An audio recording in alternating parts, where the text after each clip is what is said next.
Thank you guys for coming today. I'm Nicole Johnson, the program assistant with Buckeye Wellness. And just a few upcoming events we have going on. On Tuesday, July 23rd, we have our Giant Eagle cooking demo from 6 to 7 p.m. On Friday, July 26th, we have our next Lunch and Learn. It's at the same time, noon to 1. On Saturday, August 10th, we have our Family Wellness Expo over at the RPAC, and that's from 10 a.m. to 1 p.m. And then on Wednesday, August 14th, our faculty staff dodgeball tournament is back. We always get a great crowd out for that. And that is also at the RPAC. And then on Friday, August 23rd, we have our farmers market over at Ackerman. And then all of you guys should have received an evaluation to fill out after the program. If you did not, we have more copies out where you register, but please fill that out at the end. We really do take your feedback into consideration when we plan more of these lunch and learns and different events. Now for our speaker today, we have Chris Kolba. He is an OSU sports medicine physical therapist with over 25 years of experience. He's a certified strength and conditioning specialist. He developed and coordinates the Ohio State Tactical Rehab and Conditioning Program, as well as teaching the American Physical Therapy Association approved continuing education courses nationally. So, please welcome Chris. Thank you. All right, well, it's great to be here. I certainly appreciate the opportunity to speak today and about a topic that I love speaking about, which is strength training. Hopefully this isn't too loud, but hopefully it also kind of keep you awake. So, I mean, it's a great day for me because it's Friday, right? The sun's out. You guys have food, and two additional things for me. I get to talk about strength training, and I'm in air conditioning because the clinic that I work in is open air. So it's pretty warm out, but I wouldn't have it any other way. It's great. So basically I want to talk about strength training in terms of fitness and try to throw a lot of different things at you, give you a lot of different things to think about, a few little tidbits to take to incorporate into what you're doing, and then give you a template at the end of kind of like how do you put some of this stuff together to kind of make sense of it all. So hopefully at the end of the day, you know, we have three responses. One is, yeah, I really need to, and I'm going to start strength training, right? Second is, yeah, I've been strength training, but I think I need to lift heavier weights.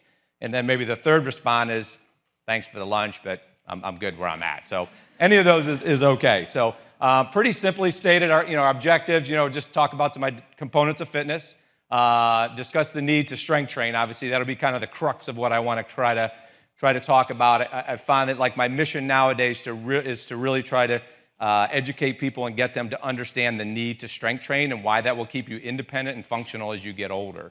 So when you get to that point in time in your life, they'll truly be golden years and not brown and crusty like a lot of people come to find out. Because a lot of these things that happen through aging are preventable and they're trainable. So we'll talk about the need to train balance. We'll talk about the need to train rotational movement. And then, like I said, talk about just some basic program design. How do you put it all together to make sense to do and get the results that you want to get out of your program rather than randomly just kind of walking around, lifting weights, watching what other people are doing. So, and that works for a little bit of time if you're not really that trained, but after a while, you do need to kind of have a little bit of a game plan to get what you want to get out of it. And that we see quite a bit on January 2nd, those of you that belong to a gym.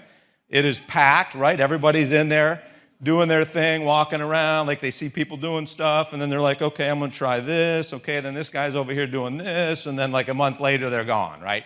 Because they didn't get what they wanted out of it, and or they didn't have the patience to do that. So we'll talk a little bit about how to put that all together, and then hopefully get one of the three responses at the end of the thing. And then you do have your evaluation forms. If you don't want to fill them out, just leave them with me. I'll fill them out for you, and we'll hand them in and get that all squared away, okay? So I want to keep things pretty simple, too. I mean, with health and nutrition and fitness, it can be very overwhelming. It can be very confusing, and a lot of people are overwhelmed and confused, especially when it comes to nutrition. So I want to try to keep things pretty practical today, pretty simple. So now, if we just identify the 5 components of physical fitness, hopefully these aren't, earth-shattering to anybody. Cardiorespiratory fitness, just talking about your heart, your lung, your circulation. Flexibility, again, after all this time, we still don't know a whole heck of a lot of flexibility. It is important. It should be a component to fitness, but some people kind of get a little too inundated with flexibility, especially I get a lot of parents coming in talking about how their kids, just super tight. They need more flexibility. And sometimes if you get them too flexible, then it actually takes away some of the athletic talent or abilities that they have. So have to have a little bit of that balance. Muscular strength, again, the ability to do work, really, and overcome inertia, momentum, gravity, ground reaction forces. Muscular endurance, be able to do that over a period of time or for as long as you want to do whatever task it is you want to do.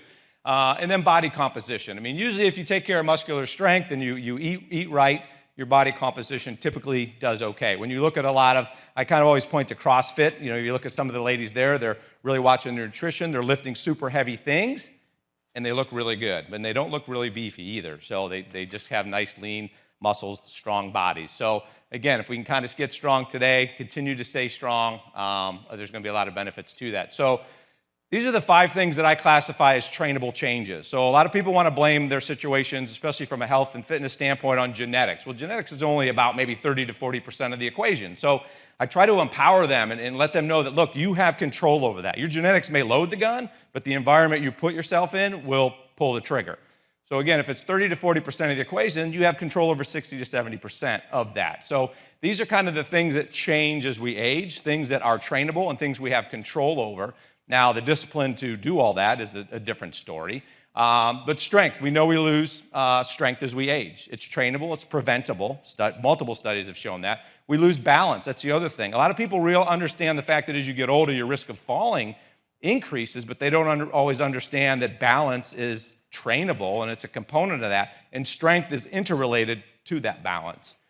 Transverse plane motion, rotational plane motion. If you think about your older individual, you know, you see a lot of them, they're kind of walking around like this, right? They've lost strength, they've lost balance, so they're very insecure, they don't lift their feet up, and they've lost transverse plane motion. You don't see a lot of smooth rotational arm swing, it's all just kind of like this.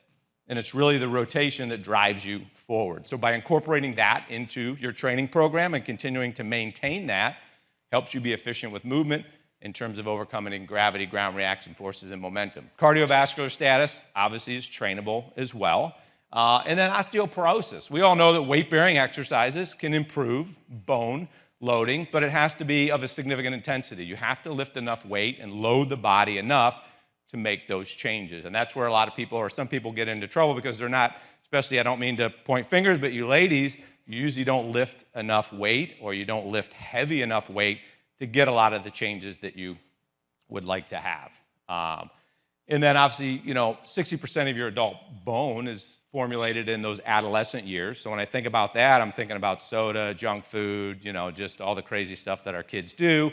So I look at my daughter, was kind of my little project. From the time she was born, that she could hear my voice, I was downloading information into her brain on nutrition and exercise and health. And I'm a little neurotic, so thank God my wife's very balanced. She kept everything very balanced. But now it's cool to see her at 16 making choices, understanding how what she eats and what she drinks and what she does in terms of exercise help her perform in what she wants to do and feel good. So I don't know how I got off on that little tangent, but at any rate, you start them young. Again, when you have, because I knew before preschool, I controlled everything that went into her mind and body, right?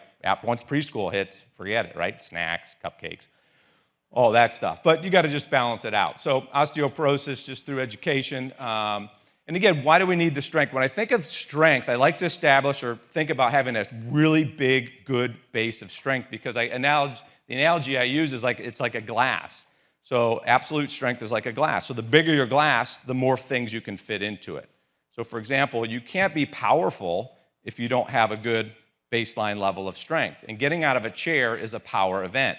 There's a certain component at a certain time when you need speed to overcome that inertia to get out of the chair. To get across a crosswalk, you need a little bit of speed. You need to be able to put your foot into the ground, push off that ground, generate force at the right amount at the right time to get across that crosswalk. So it's not all just about like explosive athletic speed, although that's important too. So we need to have a good strength base then to build on, and then everything else seems to do a lot better when we have that. And we see that a lot in our older individuals, especially like in the rehab setting when they're coming in. I mean, a lot of the folks we see, not necessarily in my setting because I work more in sports medicine, but general nursing home type things, and even just general population physical therapy clinics. You know, there are a lot of people that come in that are so deconditioned and so kind of their strength is so diminished. It's really a steep hill to get them back up to being independent with that. So I always use the analogy too, or the kind of the example of if this is your baseline level of function, okay, your fitness, your strength then is what gives you a buffer. So if my strength level, my fitness level is up here, if I sustain an injury, boom, I might drop down a little bit because I have such a big reserve, I can handle that, I can recover, I can still maintain my independence, and I can still regain my function. Where a lot of especially our older individuals, they're kind of hovering right about here, right? They have some disease processes going on, they're maybe really deconditioned, they've lost a ton of strength, they don't do a lot of people are very sedentary, so now they sustain an injury, fall, break their hip, what happens is now they drop below that level of independence, baseline, and what happens? They have to go into a nursing home or assisted living. So again, having a good strength base kind of, in addition to everything else, really creates that buffer that lets you tolerate a lot of things that might come your way as you go through life. So if we start with strength, I mentioned too, we know that we lose strength as we get older. We specifically lose type 2 muscle fibers. Those are our strength and power muscle fibers. So that's why you typically see that older individual, 60 years old, they kind of have a little bit of hard time moving around. It's not the same as it used to be when they're 40. Then at 65, it's a little harder. Then 70, maybe they can't even get out of the chair. So what happens is they gradually start to lose those type 2 muscle fibers. And then if they're not stimulating them, what happens is your type 1, which your endurance, collaterally sprout, reinnervate them, and now you are not only permanently weaker, but you're permanently slower. So that, if anything, scares the hell out of me and continues to kind of keep me strength training or being active and all this stuff to prevent that, because we know that's all preventable, this aging and tissue necrosis. So, sarcopenia, again, you probably have heard that term. It's just the age-associated loss of muscle. As we get older, especially if we're sedentary, this can occur starting in our 30s in a sedentary person. We start to lose muscle size. Our rate of protein synthesis, which helps maintain and grow muscle, starts to diminish. Our muscle fibers start to get replaced more with fatty tissue. So now that interferes with signals being able to move through. It interferes with our ability to contract strongly, decreasing our firing rate of the motor unit. So our ability to contract our muscles at the right time in which we need it significantly starts to decrease. And then, generally speaking, it's about 1% loss of muscle and a 1 to 3% loss of strength per year.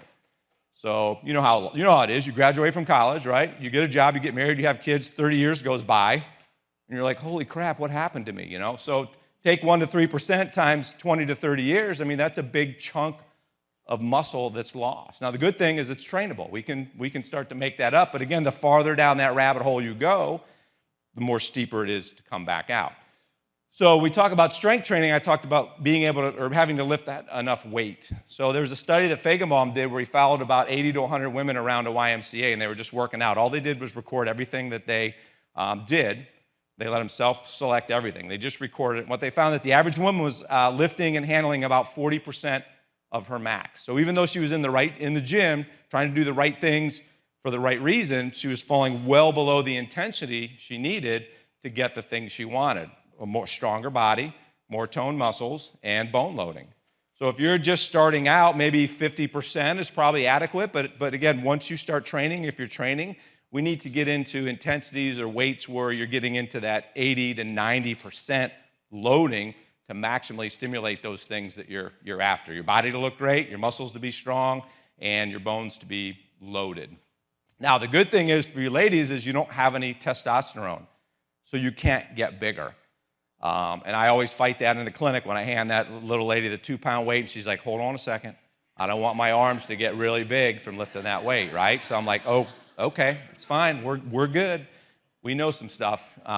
But that's still out there. That mentality is really still out there. And again, there's people on both sides of the bell curve, but the majority of ladies don't have enough testosterone to get big, even if they lifted super heavy weights, but you will get stronger.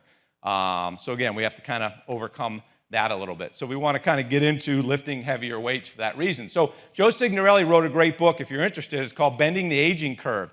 And he's done a lot of work on tissue necrosis and aging. And what he found is that in an untrained individual, at about the age of 50, that's when those type 2 muscle fibers that I talked about really start to drop off or atrophy or die off or whatever you want to call that. Does this have a pointer? Maybe not. And again, the red line, So you can see that, that untrained dark line continues to kind of take a steep decline. Now, the red line represents if you have an injury. So let's say you're sedentary and now you have an injury. Now, boom, that plummets even more significantly. And we know that it takes a little less than 2 weeks for disuse atrophies to start to occur, significant loss of strength. Doesn't take a long time. Now, if you start training at about age 50, look how you can now just push that out a little bit. So now, again, you might be looking at, maintaining strength and muscle mass up into the 70s, 80s. And then if you're a trained individual, lifelong training, you continue to train and overload, you push that curve way out. So your ability to maintain your muscle mass, your strength, which ultimately leads to improved function and ability to continue to do the things you want to do. Because again, if you don't, you're just losing muscle and you're trying to move the same body against the same gravitational forces. And over time, we see it all the time, you just start losing that fight, right? And then they just don't want to do things. They don't want to move. It's scary. They get a little unbalanced and all that stuff. So it's an easy read. It's not a real heavy book that he wrote. He's a researcher out of the University of Miami. But that's the one thing I try to incorporate with all my especially younger, middle-aged adults, is why they need to continue strength training. I mean, you can do everything else. I mean, you love to run, keep running. Yoga, keep yogaing, or whatever it's called. But get some strength training in, okay, for this reason. So again, I kind of use this example. It's probably not 100% correct, but it's an interesting thing. So they say when we walk, every time our foot hits the ground, we handle 1.5 to 2 times our body weight. So if you take a 150-pound person, every time their heel hits the ground at 1.5, let's go conservative, that's 225 pounds of force that leg has to deal with. Now, let's say you take 6,500 steps in a day, that's over 1 million pounds of force your body's subjected to. I mean, again, there's other things in there, but when you just think about that, we always talk about the amount of, body weight times your foot is when it hits the ground. That's a lot of stuff to handle. And now if you think about that aging curve and you start continuing to lose those strength and power muscle fibers, you're still handling the same amount of forces, or trying to. You're not going to be very successful over a period of time. If you're a runner, and you're 150 pounds, it's probably 900 pounds per contact. Over what? 1 mile, 2 miles? So runners need strength. They need strength and endurance and power and all that stuff. But so I just kind of use that as an example to think about. I mean, we take it for granted because we're all still pretty young, right? That, again, at the end of the day, your legs feel tired sometimes, but you get to the end of the day, but that's a lot of force that we're handling. So when I talk to other therapists and my colleagues, I'm like, I always challenge them because I'm always harping on this strength thing. I'm like, are your patients strong enough? Like lifting a 25-pound dumbbell, doing 10 squats, is it enough? I mean, it is at some point in time, but then we need to try to push them down a continuum. And obviously we have visit limits and things like that go into it, but generally speaking, can we work them harder? Can we work harder? So the second thing we lose as we get older is balance. We lose proprioception or balance, but again, it's trainable. Most people don't think about training balance. Everybody knows there's a risk of falling, and two of the most significant factors in terms of mortality are foot speed and strength.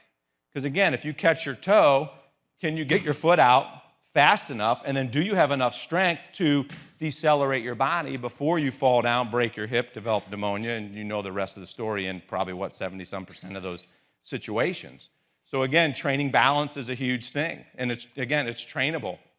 And those with sarcopenia reported significant higher fall. So there's this strength-balance relationship like we just demonstrate. Do you have enough strength at the right amount of time in the right amount to catch your body from falling? So in addition to that balance training, it also goes to rate of force development. Can you generate the force at the right time in which you need it?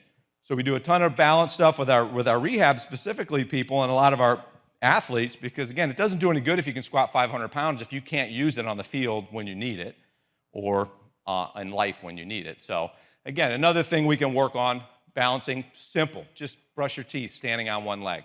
Standing in line at the grocery store, just practice standing on one leg. If you're going to the gym and you're doing arm curls, stand on one leg, do your arm curls, get that little challenge of perturbation. So little things like that, just over time, just keep maintaining those connections and those little reactions. So it doesn't have to be anything super extravagant. So I think we already talked about this. But again, it leads to the potential and increases in fractures. So when you think about osteoporosis, it's not just the thinness of bone itself. It has to do with strength, and it also has to do with your body's ability to repair itself. If your bone can't repair itself, then that becomes a problem. And then if you don't, obviously, like I said, if you don't have the strength, because again, when a muscle contracts hard, remember, it attaches to bone. So it pulls on bone in addition to loading your body into the ground. So that becomes significant when we talk about bone health. Here's just and I didn't quote the study, I'm sorry, I threw that in there last minute, but they looked at non-strength exercisers, or people that didn't do anything, and the average loss of bone was about 1 to 3% or 10 to 30% loss per decade. Now, if you did a strength training program, you can actually improve your bone by 1 to 3%, so it's obviously a wash. So, and that's through resistance training, and the resistance training did way better than aerobic training and things like that, because you needed that loading effect. And men typically did way better than ladies on improving their bone mass, but I think that has to do with the testosterone, because they have more muscle, can generate more force, but that's still pretty significant. And the third one is transverse plane motion. So we all think about walking. When I'm walking across the stage, you just see me just kind of moving forward, right? But we don't appreciate the fact that when I take a right step forward, my left arm comes forward, right? Why is that? It's because all our muscles are oriented in a diagonal fashion, and that eccentrically or kind of stretches my muscles to create a better shortening effect to take the next step. It makes me very efficient, so I can take advantage of some momentum, kind of like loading a rubber band, that elastic kind of component of our muscles, where they don't have to contract as much, and making it much more efficient, versus that older individual that tends to kind of walk around like that. You don't really see a lot of that transverse plane motion, because they lose hip motion, they lose upper thoracic motion, shoulders come forward. So incorporating little things like just simple medicine ball rotations into your program, any type of medicine ball rotations this way, as I'll tell people a lot of times, make that your warm-up. Do 3 or 4 sets of 12 each way, call it a day. You've already got it in there. And then if you can do a couple other things, we'll do some little things like just some dumbbells doing some uppercuts here. So we're adding rotation, instead of doing a straight shoulder press, just rotating the body a little bit as we shoulder press. Because in function in life, that's what we do, right? We don't just kind of go like this. We rotate and reach. So everything, that kind of sets everything up to work better. So let's train that, let's maintain that, so we can be, again, more functional, more efficient, especially through that aging component. So the analogy I use for rotation is, remember, a bicycle only goes forward because the wheels are rotating. In balance, I kind of use the example of why we train so much balance. When I tell the kids, because they don't always like to hear it, it's like I wouldn't put you in a Formula One race car without brakes and steering wheel. Your balance, your muscles' ability to react is basically what controls your movement. So again, it doesn't make sense to make you stronger if you can't already handle what you have. And that's usually kind of in that younger high school kid. We get into the adults, it's kind of a combination of both. We need to build strength, we need to work on your balance a lot, and then make sure we incorporate that transverse plane motion and free up those joints that aren't moving. Again, in therapy, we have some manual skills we can do, some stretches and stuff to try to maintain what they've lost, and then train it and teach them how to maintain that for whatever it is they want to do in their life. And then cardiovascular kind of fitness is the fourth trainable thing. Again, we can do slow endurance, right? You can go out for a nice, long, slow run, great. We can do sprinting and intervals. Sprinting and intervals is probably even a better way to lose weight. So, a lot of people use cardio for losing weight. So they think, I get on the treadmill, run for 40 minutes. It's not the most efficient way to do it. Doing sprints or intervals, getting on a bike and doing 10 seconds as fast as you can, and then rest for 40, 10 seconds, 10 or 15 rounds of that is a much more effective, efficient way to do that. And the other way you can work cardiovascular system is through metabolic circuits. So you just do some circuits with resistance. That's just another way we can boost our heart rate. So we know we can increase our aerobic capacity through anaerobic training, i.e. resistance training, but you can't increase your anaerobic or your strength through running. Doesn't work the other way. And runners need strength too, because remember we talked about every time your foot hits the ground, it's 900 pounds of force. And then as you get older, if you want to continue to keep running, minimize the injuries, add some strength training. So you're seeing a lot more like strength training into the running programs and things like that. It gets a little dicey on, time, especially if you're a triathlete, where do I fit it all in? And that's where manipulating sets and reps and things like that come into play. And we could put together a nice quick 20-minute workout where you have strength and power and function, boom, in and out in 20 minutes, and then you have, once or twice a week, and then you can still go out and train all the other things you need to train, because again, running can, especially from a biathlete, triathlete, can take up a lot of time in training. So, all right, so if we kind of just put it all together, like how do we put all this stuff together and make it into something usable? So the principles we kind of look at are frequency, load, duration, and tempo. So again, how often do I need to do this? If you're a beginner, probably only once or twice a week. We look at a lot of studies on resistance training. A lot of them are done with untrained, healthy college people, and they respond to anything.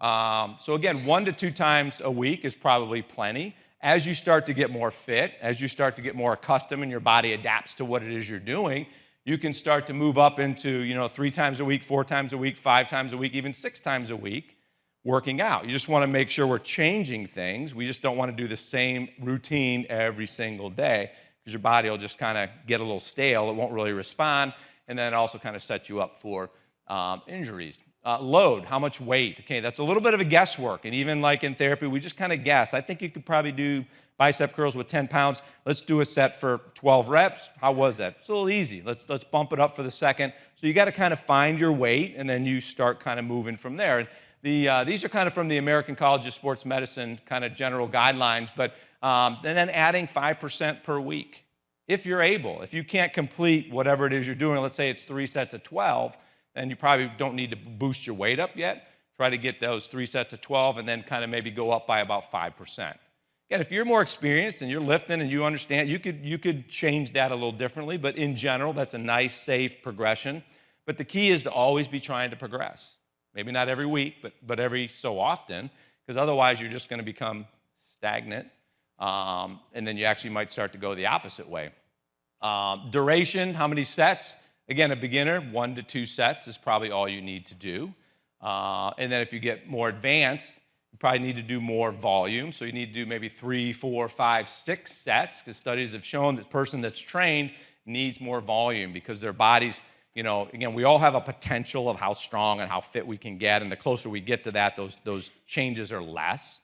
So again, as you get more fit, then you just need more volume. So you just got to bump up your sets and reps and things like that. But in general, most people look at 3 to 4 sets of an exercise. But again, if you're just starting out very beginning, start out very conservatively.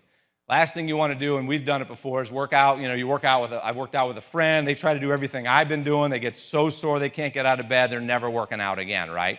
Or even my patient on the first day, we do an evaluation. We move them around a little bit. We do some manual muscle tests.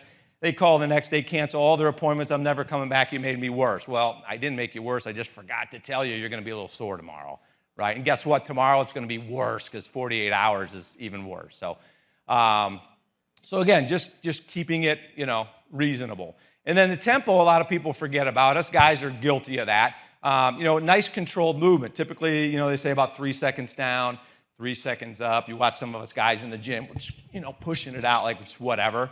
But again, 6 seconds, and again, that's really based on giving the muscle time to contract maximally, giving the muscle time under tension to allow it to grow for men or get stronger for the ladies. So again, typically 3 up, 3 down, and we can manipulate all those kind of principles, which we'll kind of talk about here in a minute.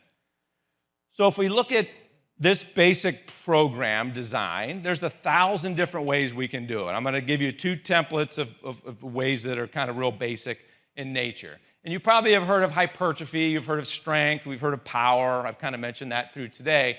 So again, in this linear model of periodization, each of these phases would be about 4 weeks. It could be 4 to 6, but I'm just kind of keeping it simple. So you would spend 4 to 6 weeks in this hypertrophy phase where you would be using weights at around the 8 to 15 rep range. I know that's a huge range, but that's just the way it is. Anywhere from 3 to 4 sets. And I have an example after this of what that might look like on a paper. And then after that 4 to 6 weeks, then we would move into the next phase, which is our strength phase, which is just lifting heavier weights. So our repetitions go down, our weights go up a little bit.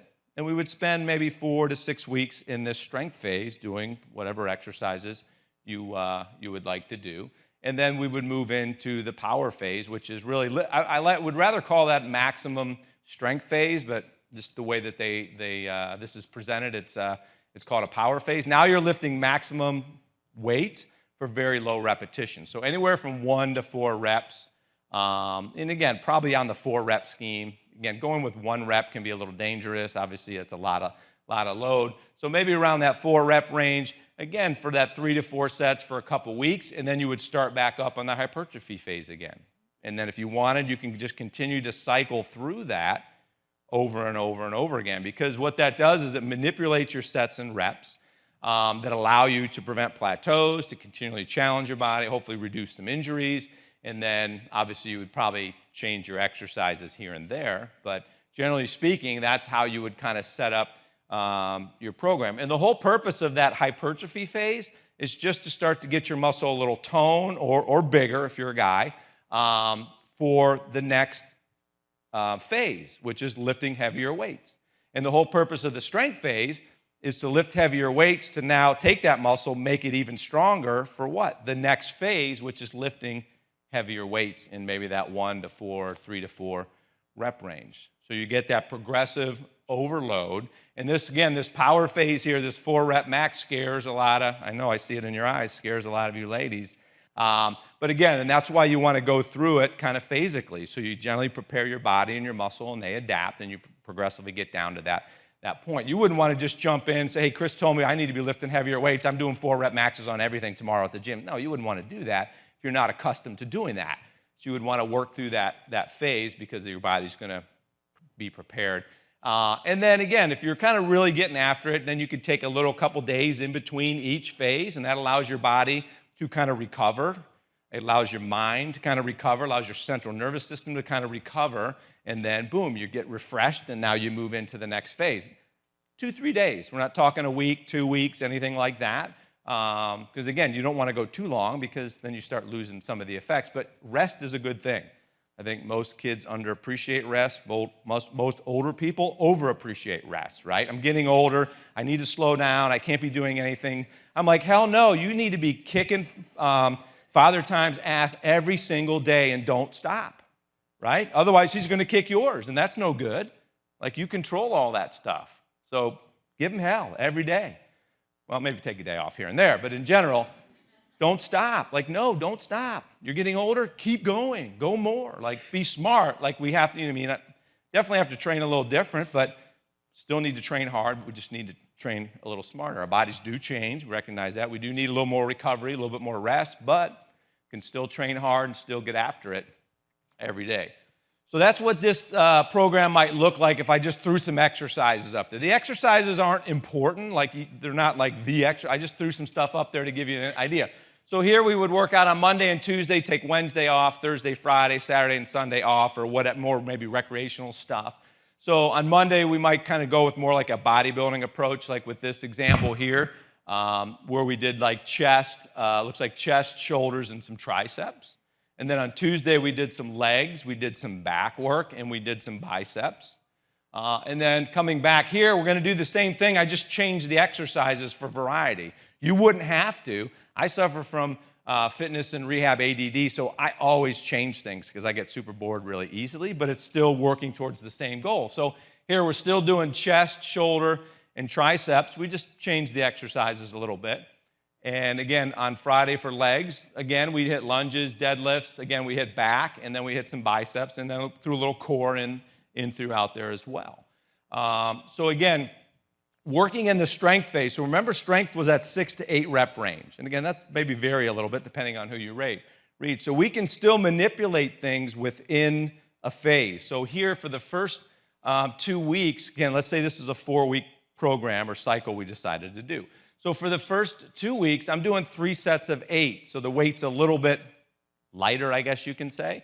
And then I'm obviously going to get a little stronger. I'm going to adapt. And then in the second 2 weeks, I'm going to bump the weight up a little bit, and I'm going to drop down to 6 reps. So I'm still manipulating sets and reps and intensity within that phase to continue to try to stimulate my body, tweak my body, and even your mind, keep it interesting, keep it a little fresh, to get the things that I wanted to do. So does that make sense? I mean, pretty kind of easy per se, but that's kind of a good template you can use, kind of based off a kind of more of a traditional bodybuilding type of program. So again, that could be 4 weeks, it could be 6 weeks. You know, if you got to the second week and you're still struggling with 8 reps with whatever weight, just keep going, right? You don't have to change that. There's 1,000 ways you can do it. There's no such thing as a crappy exercise program.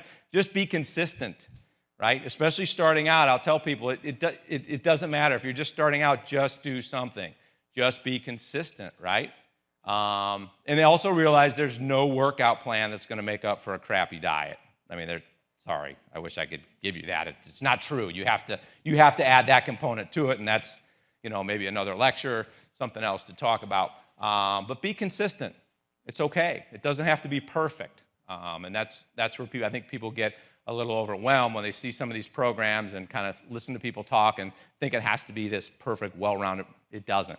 Just lift some heavy things, make it fun, find a way to make it fun or something you enjoy, and be consistent, and don't stop, because you don't want to end up in the, brown and crusty years, right?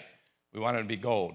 Now, here's another model where before we worked on 4 weeks of hypertrophy, 4 weeks of strength, 4 weeks of power, right? This model allows you to do a strength day, a hypertrophy day, and a power day all in 1 week. And it's just as effective, if not more effective, than the other model. Now, it kind of stemmed out of now we're getting into year-round athletes, right? And we get into multiple sport athletes. They don't have 4 weeks or 12 weeks to go through that hypertrophy, strength, power, so they developed this kind of undulating model. So on Monday, whatever exercises you choose, your theme is going to be strength. You're going to perform them with weights at about 6 to 8 reps. On Wednesday, you're going to do the hypertrophy, so you're going to do whatever exercises in that 8 to 10 reps, so the weights are going to be a little bit lighter. And then on Friday, you're going to come back and hit kind of your max strength day, where you're going to lift heavier weights or maximum weights for lower repetitions. And you got a day in between, or if you like to do cardio, you can do that in between, do yoga, other things like that, if you can. So this allows you then to kind of get a little bit of everything all week long, and then you can repeat that, 4, 6, 8, 10 weeks, take a little break, and then you can start over or do something different. So 2 different templates that work well. And again, here's what this undulating example might look like. On Monday, again, we're going to do our strength work. Remember, it's somewhere around 6 to 8 reps. Again, just kind of thinking it's going to be a little bit more of a whole body approach probably, because again, you're going to be hitting different things. So again, we do a little bit of leg, we have some chest, we have some shoulder, we have some back, and then we do some bicep work.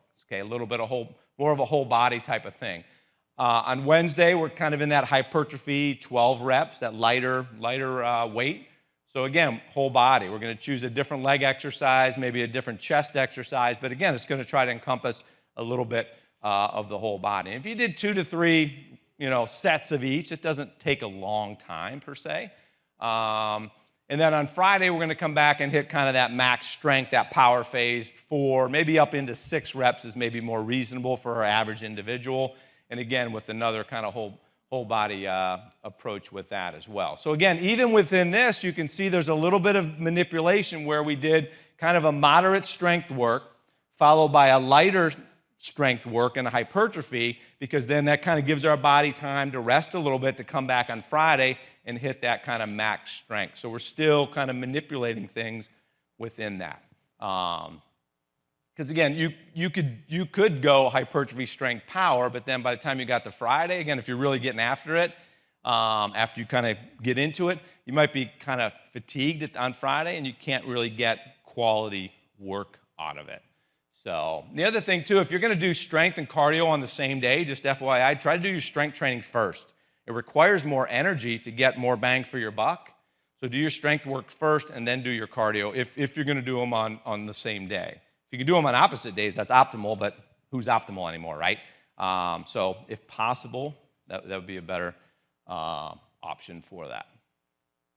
And then I just threw this in there, jumping, plyometrics. Again, I see a lot of people that get injured using jumping as conditioning. Plyometrics is basically simply training your nervous system to go from that lengthening to the shortening, that reaction type of work. The key is controlling the intensity and the volume. I get a lot of kids that will come in with tendinitises and stress fractures because they had an improper application of jump training, for example. And there has been a study that has shown that if you do 10 jumps twice a day, they've shown to increase bone density by 0.5%.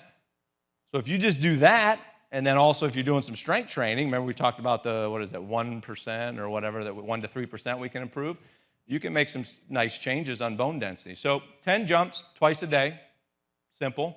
And I typically, like from a training standpoint, I typically like to do 5 sets of 5. That's 25 sets or foot contacts in a session. It's not a lot, but you can do that 2, 3, 4 times a week, spread that intensity out over time, and do some jumping. So our average individuals don't do a lot of jumping, but again, when we think about bone health, but again, to be able to do 10 jumps does require a little bit of strength, right? You got to get off the ground, but then more importantly, you got to land back on the ground, and hopefully your bones and your muscles can tolerate that. So that's where that strength base comes into play. So once you've developed that nice strength base, add in some of the jumping to really enhance that bone health, because studies have shown that has a significant impact from just that simple little application. And then rest, okay? How much do we rest? So it kind of depends on what phase you're in. So if you're in that hypertrophy phase where you're lifting technically lighter weight for more repetitions, you probably don't need as much rest in between. So anywhere between 30 seconds and a minute is adequate. Again, depending on your fitness level, if you're just starting out, it might be longer. That's okay. None of this is written in stone. These are just generalities. If you're in that strength phase where now you're lifting a little bit heavier weight, you're expending a little bit more energy, using up some of that fuel in your muscles, that creatine phosphokinase, it's going to take a little longer for that to kind of recover, so maybe 1 to 2 minutes. And then, if you're in that power phase where you're lifting maximum amount of weights for maybe 4 repetitions, you're really giving everything you got, you're going to need a little bit longer rest period to kind of recover. And then again, as you get more experienced and more fit, you may not need that much rest, or you can manipulate your rest period. So sometimes we may not change the exercise, we may just shorten your rest period a little bit. So that's another way you can kind of manipulate your program. So as much as I want you to progress your weight, it doesn't always have to be about lifting more weight. It can be changing the exercise, changing the rest period to make your body have to kind of adapt to that.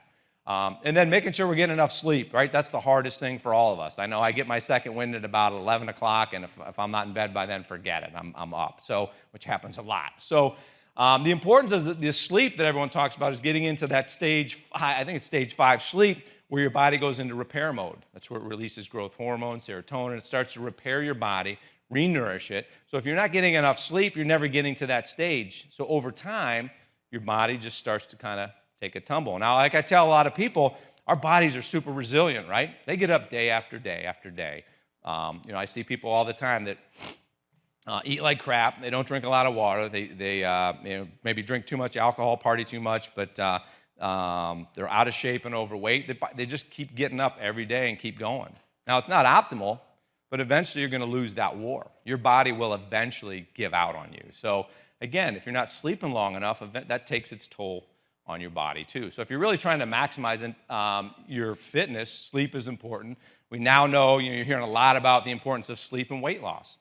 Just sleeping enough can help you lose significant amount of weight. We've seen that, a lot of that coming out. So a lot of benefits of sleep. The hard part is getting it in. I think a lot of things I've read recently, it's around 6.5 hours. They say it may not everybody may not need 8 hours per se. But again, that's just something to try to get in there as well. So your rest in between your sets, also taking a rest day here and there. When do I take a rest day? If I'm not feeling it, take the day off. Or if you're not feeling it, you might have a great workout, but it's still a workout, right? Remember I talked about being consistent? Every workout is not going to be awesome, right? So there's some days when I'm just not feeling it, but I just go do something. So, and then trying to get a little bit of sleep with that. So lastly, again, having healthy nutrition to support what you're doing. Some general things on protein, because that's been the most studied when we talk about strength and muscle. There's a lot of other things, but in the current RDA for a healthy individual says 0.08 grams. That is far below really what is needed. If you're active at all, especially if you're training or lifting, you probably need to get like 1.2 to 1.6. Again, higher level athletes, maybe 2 grams per kilogram per day. And our older individuals, not necessarily our older athletes, probably need more, and they need that spaced out over time because they tend to have this anabolic resistance where they don't absorb it. So if you give a young person 100 units of protein, they'll absorb 100 units. If you give it to an older individual, they'll maybe only absorb 50. So they need a little bit higher recommendation. They need it spaced out, so when you look at like Stuart McGill, who's done a ton of research on sarcopenia in older individuals, he says each person needs about 0.25 grams at each meal, but the older individual needs probably 0.4, so you can get that higher dose throughout the day.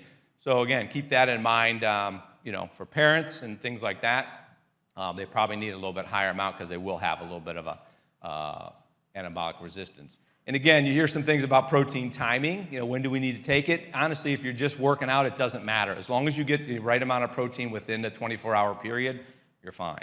Still probably a good idea to take a protein shake right after your workout, but it's not necessary. We used to think you had to have it. Now we know you don't, but there's not enough evidence to say you probably shouldn't take it. See, more confusion, right? Isn't that great? Leave you with that. Just eat your protein and your vegetables and listen to what Grandma used to tell you, and you'll go a long way. So with that said, I want to thank you guys again. I appreciate you coming. I think we have some time for some questions, so have at it. So go out, start lifting some heavy weights, eat your protein, and cruise on into those golden years. So have a great weekend.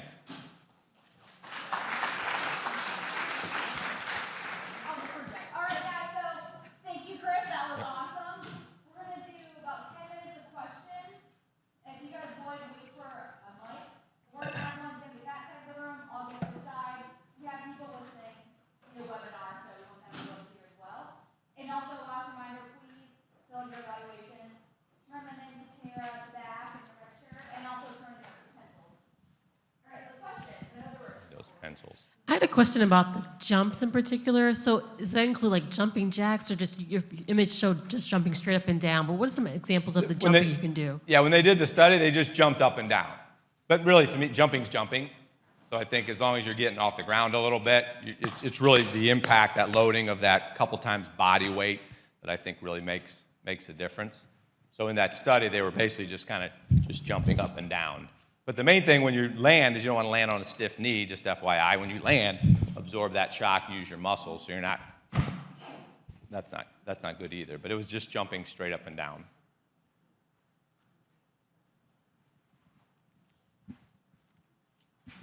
How do you know how to establish your max weight that you should be lifting? Yeah, so let's say you're starting out in that kind of like that 12 rep range. Like it's kind of guesswork. And that's kind of even how a lot of us do it. And I know a lot of professional strength coaches never really 1 rep max. It's too dangerous. So if they have a $40 million athlete in the weight room and they get hurt, it's not a good thing. So typically, I would say, okay, if we were working together, I would say, I think you could probably handle, if we're doing bench press, 50 pounds. So take 50 pounds, do 12 reps. Say, could I do 6 more, 2 more? Was that all I got? And then the second set, add a little bit. So within that first kind of workout, try to find what your 12 rep kind of max is. So it's a little bit of guesswork, trial and error, honestly. And then there's also charts you can use in books. If you wanted to know what your 1 rep max is and you did 6 reps at 100 pounds, you can look on the chart. It would give you an estimate of your 1 rep max. And then you can kind of work off those things. But it's really just kind of guesswork, trial and error.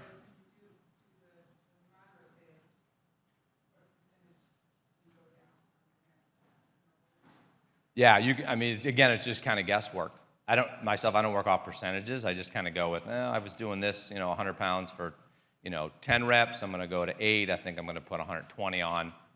And then after that first set, adjust it a little bit when I go from there. Yeah. What would be some recommendations in terms of the types of exercises for those who can't necessarily make it to the gym to use those kinds of equipment? Yeah, body weight squats are a great place to start.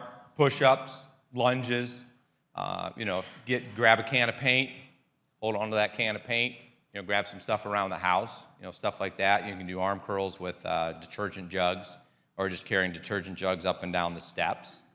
Some basic stuff like that, or going to the store and buying a couple dumbbells and maybe a medicine ball and just putting together some things like that. So just some basic squats, lunges, push-ups. Obviously you can do, shoulder curls, but yeah, you do need a little bit of resistance, but if you don't go to the gym, You just go buy some dumbbells or hit the garage sales, gather a bunch of equipment, and then, make your own little home gym.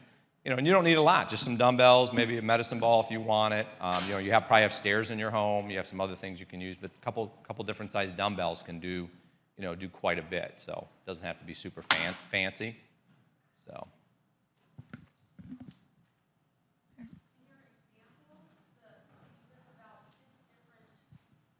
In your examples, you list about 6 different exercises. Is that a good number of exercises to work through? Probably. I mean, yes. Okay. Doesn't have to be 6. It could be 4. Okay, but you don't want to put 20 exercises in Right. there. Yeah. I mean, it's probably better to do a little less exercises than more. Okay, would you also add in there some of the, would you call it transverse rotational? Yeah, so if you took the Exercises? medicine ball, let's just say medicine ball little chops, that could be your warm-up. And you do a couple sets of 12 each way or even just some medicine ball rotations. Yeah, for sure. It's a great warm-up, and then you get that in there. Yeah. Any other questions? How do you recommend approaching the power workouts? Because you don't want to jump into such heavy weights and low reps on a cold body. So what kind of warm-up would you recommend? Typically what, are you at a gym?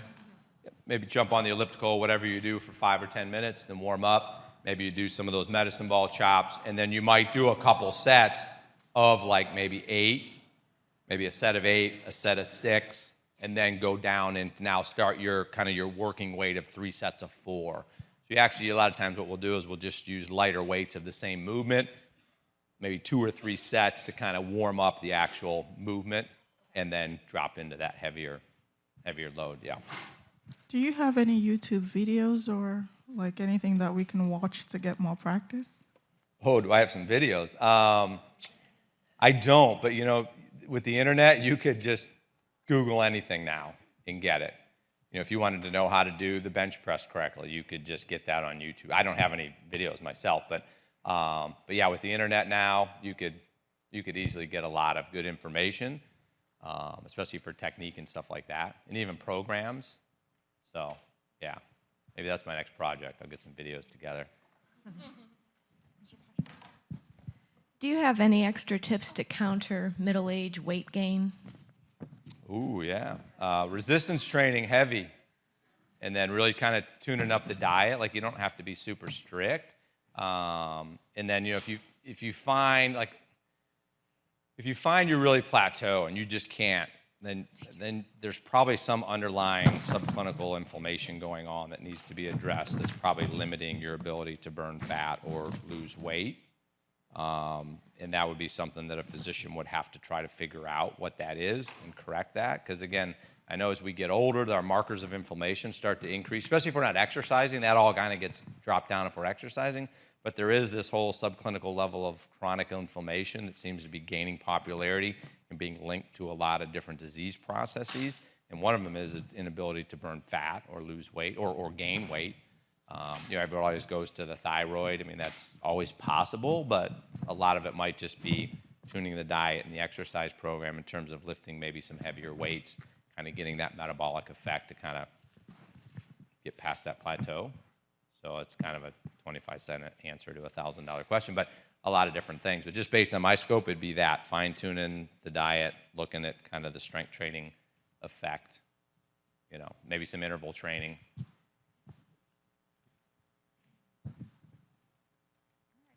One more question? Could the average individual get a good workout in 45, 50 minutes? Yes, my workouts are never more than 45 minutes. Great. Yeah, for sure. And what we know now about short bouts of exercise and kind of interval training, yeah, we don't need, unless you're bodybuilding for a specific reason, we don't need to be in the gym for 2 hours. I'm 45 minutes and done, and then the rest of the time I'm just, doing my guy stuff, arm work, things like that. So, yeah, for sure. Is it important to stretch? And if so, should you do it before or after strength training? Ooh, good. I would probably say after. I would do more of a dynamic, calisthenic type warm-up because there are some studies that have shown that static stretching prior to an event decreases power production. So it could minimize the strength effect. It could maybe increase your risk of injury. And then chances are you're going to get a better effect after you've worked out when you're warm, and now you can go into that sustained hold. So we prefer more dynamics on the beginning and more the static stretching on the end of a workout. Like if it's just you're at home watching TV, anytime's fine, right? So, yes, ma'am. I'm curious what you think about CrossFit. It's great for my workouts. business. That's No, what I assumed. love it. I love it. I think it's fine. I think it's got like anything else. It's got its goods and its bads and its uglies, but it's okay. But it can be very dangerous when you start asking untrained people to lift heavy weights over their head 30 times. I mean, so I like it. I like the concept, but I think what I want to develop is a 50 and over CrossFit. So how do you modify that workout for someone that can't get their weight over their head? So that's the only problem there. And CrossFit is an exercise. It's not training. So a lot of people think CrossFit is training. It's exercise. So you go in, you do an exercise each day, and it's different every day. There's no training involved. It's still good. Don't get me wrong. It's fine. I'm not saying that. But like if you're a baseball player and you're doing CrossFit to help with it doesn't make sense. It's not the best way to do it. So like anything else, it's good and bad, but you just have to be careful because it does have a lot more higher skill activity with the snatches and the cleans and things like that. And it's fat. It's all time-based for that metabolic. Yeah. If you're working towards weight loss, what kind of ratio or emphasis would you put on cardio and strength training and how to incorporate those together?